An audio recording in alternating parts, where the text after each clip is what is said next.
बिस्मिल्लाहिर्रहमानिर्रहीम, अस्सलाम वालेकुम। मैं रियाज अंजुम और आप देख रहे हैं मेरा यूट्यूब चैनल। इलेक्शन 2024 जिसकी पोलिंग 8 फरवरी को होना करार पाई है। इस वक्त शेड्यूल के मुताबिक प्रोसेस जारी है। जो उम्मीदवार हैं जिनके कागजात मुस्तरद किए गए थे उन पर एतराज़ात सुने जा रहे हैं और बहुत सारे जो उम्मीदवार हैं ख़ासकर PTI के उन पर जो ऑब्जेक्शन लगाए गए थे उनको रिमूव करके उनको इलेक्शन लड़ने की इजाज़त दे दी गई है। ये अमल जारी है। दूसरी तरफ इस इलेक्शन को सबोताज करने में या इसको आगे ले जाने में या ताख़ीर करने के लिए मुख्तलिफ हरबे भी इस्तेमाल किए जा रहे हैं। कोई भी सियासी पार्टी मासवाए PTI के ये इलेक्शन अभी कराना नहीं चाहते, इसमें वो पार्टिसिपेट नहीं करना चाहते। बहरहाल एक प्रोसेस जारी है और अब 10 जो जनवरी है इस तक एतराज़ात जो हैं समेटे जाने हैं और इसके अलावा 13 तारीख को ये जो उम्मीदवारान हैं उनको इंतखाबी निशानात भी अलाट कर दिए जाने हैं। ये प्रोसेस जारी है। सेनेट ऑफ पाकिस्तान में एक करारदाद जो है वो मंजूर हुई जिसमें इलेक्शन को ताख़ीर के लिए कहा गया है। इसी तरह सेक्रेटरी इलेक्शन कमीशन का रिज़ाइन जो है जिस पर यह भी तबसरा किया जा रहा है कि वो तो अपनी इज़्ज़त बचा के साफ निकल गए, लेकिन अभी जो कहा यह जा रहा है कि जो बेचते हैं वो अपना काम जारी रखे हुए हैं। एनीहो, ये क्या होता है इससे हट के मैं अगर बात करूं तो वो है जो नाअहलियत का केस है उसको सुप्रीम कोर्ट ऑफ पाकिस्तान ने निपटा दिया है। और एक बहुत पहले का एक सोशल मीडिया पर वायरल होने वाला एक आपसे मैं पोस्ट शेयर करता चलूं कि उस वक्त कहा गया था कि जो मुसलमान हैं उनको हज़रत ईसा का इंतज़ार है और जो नून लीग वाले हैं उनको काजी फ़ाइज़ ईसा का ये इंतज़ार है। उस वक्त तो ये बात कोई इतनी इम्पॉर्टेंट नहीं लगती थी, लेकिन अब ये साबित हो चुका है। बहरहाल ये कानून और आइन जो है ये मोम है, मतलब आप कह सकते हैं कि मोम का नाक है। इस नाक को जिधर मर्जी है मोड़ लिया जाए, लेकिन जो आम बंदा है वो वहीं का वहीं खड़ा है। और ये सारा कुछ जो है ये एलीट क्लास के लिए है, जो रूल करने वाली जो पार्टीज़ हैं उनके लिए ये सारे आइन और कानून जो है वो एक किताब खुलती है जिसमें वो गुनाहगार होते हैं, फिर दूसरी किताब खोल ली जाती है जिसमें वो बेगुनाह करार दिए जाते हैं और क्या कहा जाता है कि बस ये तौबा कर लें तो मामलात जो हैं वो ख़त्म हो जाएंगे। एक और बड़ा इम्पॉर्टेंट इशू है जो इस वक्त मुल्की सियासत पर छाया हुआ है, बल्कि हुक्मरानों की नींदें हराम किए हुए है और इस्टेब्लिशमेंट को भी उसने नाक में दम कर रखा है, और वो है इमरान खान का आर्टिकल द इकोनॉमिस्ट में छपने वाला। हालांकि ये हफ्त रोज़ा जरीदा है और उसमें ये छपने वाला जो कॉलम है इसने पूरी तरह पाकिस्तानी पॉलिटिक्स को तिलपिट करके रख दिया है और हर कोई परेशान है मासवाए PTI के। और जो लोग ये कहते थे कि इमरान खान ने स्टांस चेंज कर लिया है, जो उनकी हुकूमत ख़त्म हुई थी रिजीम चेंज ऑपरेशन से लेकर अब तक उन्होंने बहुत सारी चीज़ों पर कंप्रोमाइज़ कर लिया है। इस कॉलम के शाया होने पर यह बात सामने आई है कि कोई कंप्रोमाइज़ उन्होंने नहीं किया, बल्कि वो आज भी उसी मकाम पर खड़े हैं जहां पर उनकी हुकूमत ख़त्म हुई थी और उन्होंने उस टाइम आवाम से रुजू किया था। अच्छा जी, ये इस कॉलम में है क्या जिससे ये सारे परेशान हैं? चूँकि ये इंग्लिश में पब्लिश हुआ था तो इसका जो है मैं तर्जमा पढ़ देता हूँ, जिसमें यह है कि आज पाकिस्तान में वफाकी और सूबाई दोनों सतह पर निगरान हुकूमतें चल रही हैं। बात ठीक है इनकी। ये इंतज़ामिया आइनी तौर पर गैर कानूनी है क्योंकि पार्लिमानी असम्बलियाँ तहलील होने के 90 दिनों के अंदर इंतखाबात नहीं कराए गए थे। अब हम सुन रहे हैं कि इंतखाबात 8 फरवरी को होने वाले हैं, लेकिन गुज़श्ता साल मार्च में सुप्रीम कोर्ट के इस हुक्म के बावजूद कि वोट 3 माह کے اندر کرائے جائے۔ 2 صوبوں پنجاب اور خیبر پختونخوا میں اس سے انکار کیا گیا۔ یہ جو پہلے والے چیف جسٹس ہے، جو ان کی عمر عطا بندیال کی بات ہو رہی ہے، انہوں نے ایک آرڈر کیا تھا لیکن اس سے انکار کیا گیا۔ عوام اس بارے میں شکوک و شبہات میں مبتلا ہیں کہ آیا قومی ووٹ ہوگا یا نہیں۔ یہ ابھی کی بات ہو رہی ہے جو 8 فروری کو الیکشن ہونے ہیں۔ عمران خان نے اس بارے میں بھی کہا ہے کہ یہ پتہ نہیں الیکشن ہوں گے یا نہیں۔ ملک کا الیکشن کمیشن اپنے عجیب و غریب اقدامات سے داغدار ہے۔ اس نے نہ صرف سپریم کورٹ کی مخالفت کی ہے بلکہ اس نے میری پاکستان تحریک انصاف پارٹی کی طرف سے پہلی پسند یعنی فرسٹ چوائس کے امیدواروں کے لیے نامزدگیوں کو بھی مسترد کر دیا ہے۔ کوئی شک نہیں اس میں۔ پارٹی کے اندرونی انتخابات میں رکاوٹیں ڈالی ہیں اور الیکشن کمیشن پر محض تنقید کرنے پر میرے اور پی ٹی آئی کے دیگر رہنماؤں کے خلاف توہین عدالت کے مقدمات بھی چلائے ہیں، جو کہ ابھی سماعت ہو رہی ہے اڈیالہ جیل میں۔ عمران خان نے مزید لکھا ہے کہ انتخابات ہوں یا نہ ہوں، اپریل 2022 میں عدم اعتماد کی مضحکہ خیز ووٹ کے بعد جس طرح مجھے اور میری پارٹی کو نشانہ بنایا گیا ہے، اس سے ایک بات واضح ہو گئی ہے کہ اسٹیبلشمنٹ، فوج، سیکیورٹی ایجنسیاں اور سول بیوروکریسی لیول 1 تو چھوڑیں، کسی بھی قسم کا کھیل کا میدان ہی فراہم کرنے کے لیے تیار نہیں ہے، اور بالکل یہ ایسا ہی ہو رہا ہے جی۔ عمران خان آگے لکھتے ہیں کہ آخرکار یہ اسٹیبلشمنٹ ہی تھی جس نے امریکہ کے دباؤ کے تحت ہماری حکومت سے برطرفی کا کام کیا، جو ایک آزاد خارجہ پالیسی کے لیے میرے دباؤ اور اپنی مسلح افواج کو اڈے فراہم کرنے سے میرے انکار سے مشتعل ہو رہی تھی۔ میں واضح تھا کہ ہم سب کے دوست ہوں گے لیکن جنگوں کے لیے کسی کے پراکسی نہیں ہوں گے۔ میں یوں ہی اس فیصلے پر نہیں پہنچا۔ اس کی تشکیل پاکستان کو امریکہ کی دہشت گردی کے خلاف جنگ کے ساتھ تعاون کرتے ہوئے ہونے والے بھاری نقصانات سے ہوئی، جو کہ پاکستان نے فیس کی۔ کم از کم 80,000 پاکستانی جانیں ضائع ہوئیں اور اس میں اربوں ڈالر کا نقصان بھی پاکستان کو ہوا تھا۔ مارچ 2022 میں امریکی محکمہ خارجہ کے ایک اہلکار نے واشنگٹن ڈی سی میں پاکستان کے اس وقت کے سفیر سے ملاقات کی۔ اس ملاقات کے بعد سفیر نے میری حکومت کو ایک صائفر پیغام بھیجا تھا۔ میں نے بعد میں اس وقت کے وزیر خارجہ شاہ محمود قریشی کے ذریعے پیغام دیکھا اور بعد میں کابینہ میں پڑھ کر سنایا گیا تھا۔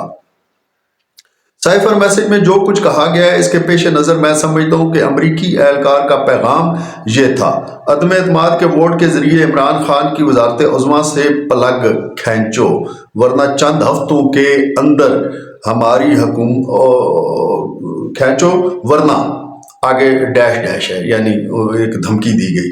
چند ہفتوں کے اندر ہماری حکومت کا تختہ الٹ دیا گیا اور مجھے پتہ چلا کہ پاکستان کے chief of army staff general Qamar Javed Bajwa security ایجنسیوں کے ذریعے ہمارے اتحادیوں اور پارلیمانی بیک بینچرز پر کئی مہینوں سے ہمارے خلاف کارروائی کر رہے تھے۔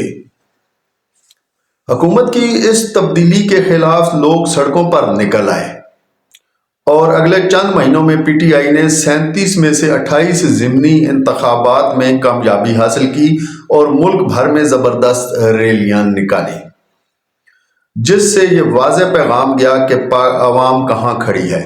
ان ریلیوں نے خواتین کی شرکت بہت زیادہ تھی، اس سطح کو راغب کیا جس کی پاکستان کی تاریخ میں مثال نہیں ملتی، یعنی خواتین کی بہت بڑی تعداد اپنے چھوٹے چھوٹے بچوں کے ساتھ ان ریلیوں میں شریک رہی۔ اس نے ان طاقتوں کو بے چین کر دیا جنہوں نے ہماری حکومت کو ہٹانے کا کام کیا تھا۔ ان کی گھبراہٹ میں اضافہ کرنے کے لیے ہماری جگہ لینے والی انتظامیہ نے معیشت کو تباہ کر دیا، جس سے 18 ماہ کے اندر غیر معمولی افراط زر اور کرنسی کی قدر میں کمی واقع ہوئی۔ اس کا فرق سب کے لیے واضح تھا۔ پی ٹی آئی حکومت نے نہ صرف پاکستان کو دیوالیہ ہونے سے بچایا تھا بلکہ کووڈ-19 وبائی مرض سے نمٹنے کے لیے بین الاقوامی سطح پر تعریف بھی حاصل کی تھی۔ اس کے علاوہ اجناس کی قیمتوں میں اضافے کے باوجود ہم نے معیشت کو 2021 میں 5.8% اور 2022 میں 6.1% کی حقیقی جی ڈی پی نمو کی طرف لے جایا۔ मुल्क को इस तरफ लेकर हम गए। बदकिस्मती से एस्टेब्लिशमेंट ने फैसला कर लिया था कि मुझे दोबारा इक़्तिदार में आने की इजाज़त नहीं दी जाएगी, इसलिए मुझे सियासी मंजरनामे से हटाने के लिए तमाम तरीके इस्तेमाल किए गए। और ये इमरान खान का जो कहना है वो आपको सबको पता है कि क्या हुआ था। इस्तेमाल किए गए, मेरी ज़िंदगी पर 2 कातलाना हमले हुए, मेरी पार्टी के रहनुमाओं, कारकुनों और सोशल मीडिया के कारकुनों को मुआवन साफ़ियों के साथ अगवा किया गया, कैद किया गया, उन पर तशद्दुद किया गया और PTI छोड़ने के लिए दबाव डाला गया। इनमें से बहुत से लोग बंद रहते हैं। जब भी अदालतें इन्हें ज़मानत देती हैं या रिहा करती हैं तो उन पर नए इल्ज़ामात लगाए जाते हैं और उन पर एक दफ़ा फिर उनको कैद बंद कर दिया जाता है। इससे भी बदतर बात यह है कि मौजूदा हुकूमत ख्वातीन को सियासत में हिस्सा लेने से रोकने की कोशिश में है। PTI की ख्वातीन रहनुमाओं और कारकुनों को डराने और धमकाने के लिए अपने रास्ते से हट गई है।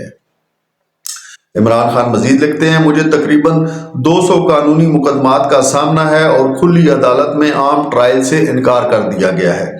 9 मई 2023 को एक झूठे फ्लैग ऑपरेशन जिसमें दीगर चीज़ों के अलावा फौजी तनसीबात में आतिशज़दगी का इल्ज़ाम PTI पर लगाया गया है, जिसके नतीजे में 48 घंटों के अंदर कई हज़ार गिरफ्तारियां, अगवा और मुजरमाना इल्ज़ामात आयद किए गए।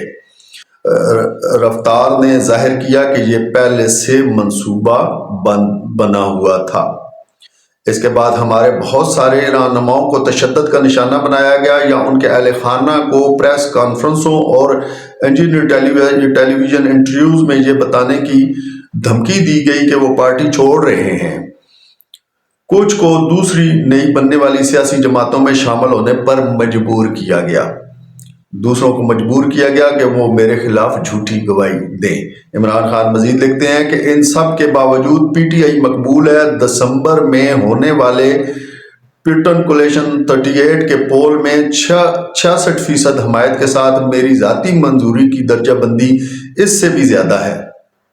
यानी उन्होंने कहा कि ये जो पोल हुआ था ये 66% मेरी हमायत बता रहा था, लेकिन मेरे हिसाब में मेरी जो मकबूलियत है वो इससे ज़्यादा है।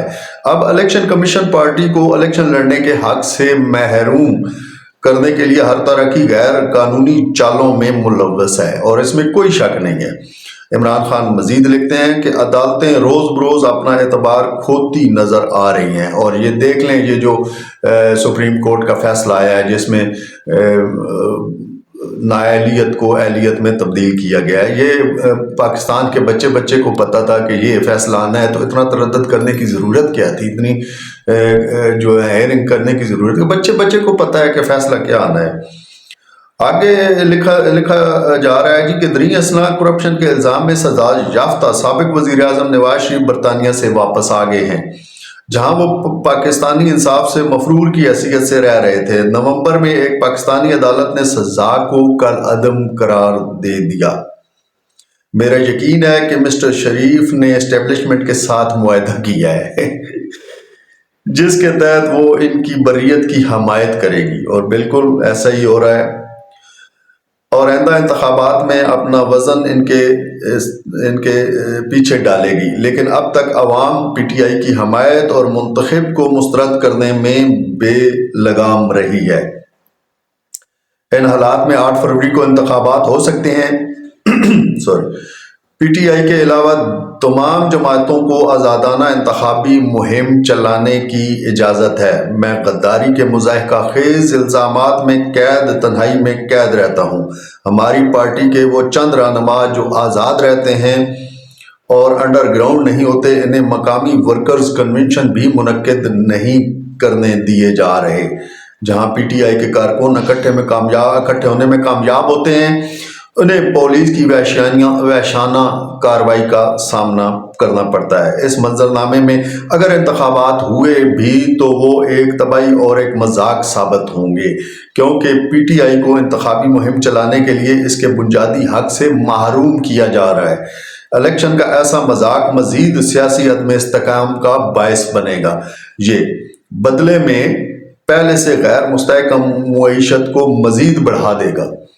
عمران خان مزید لکھتے ہیں کہ پاکستان کے لیے آگے بڑھنے کا واحد حل اور قابل عمل راستہ منصفانہ اور آزادانہ انتخابات ہیں جو سیاسی استحکام اور قانون کی حکمرانی کو واپس لانے کے ساتھ ساتھ ایک مقبول مینڈیٹ والی جمہوری حکومت کی جانب سے اشد ضروری اصلاحات کا آغاز کریں گے۔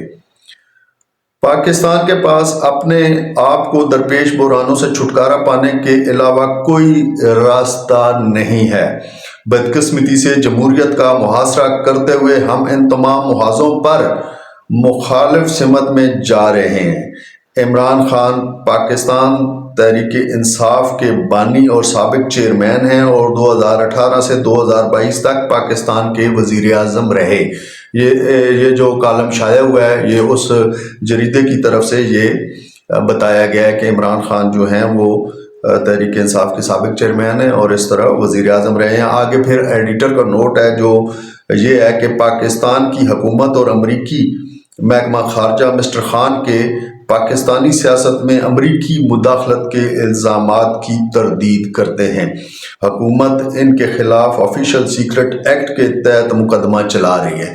یہ ہے جی عمران خان کا وہ کالم جو اکانومسٹ انتظامیہ بھی بار بار پوسٹ کر رہی ہے کیونکہ ان کو بھی مزہ آیا ہے کہ یہ ایک بہت بڑا جو ہے یہ ان کی اچیومنٹ ہے کہ خان کا کالم انہوں نے شائع کیا ہے، اور ادھر جو اپنا چیئر ٹیکر ہیں، کیئر ٹیکر کی بجائے ان کو چیئر ٹیکر کہا جائے یہ، اور ان کو مستقل جو ہے نا یہ حکومت کہا جائے کیونکہ یہ تو عبوری تو ہے نہیں، ان کو اپنی اپنی پڑی ہے۔ اور جناب جو اکانومسٹ کی انتظامیہ ان کے خلاف یہ کریں گے وہ کریں گے، یہ کوئی پاکستانی میڈیا تو نہیں ہے نا جس پر آپ کا زور چلتا ہے۔ اینی آپ کو یقیناً کالم جو ہے وہ پسند آیا ہوگا۔ آپ سے گزارش ہے کہ چینل کو سبسکرائب ضرور کر دیں اور اس کو شیئر کریں تاکہ لوگوں کو پتہ چلے کہ عمران خان نے اپنے کالم میں کیا لکھا ہے۔ شکریہ۔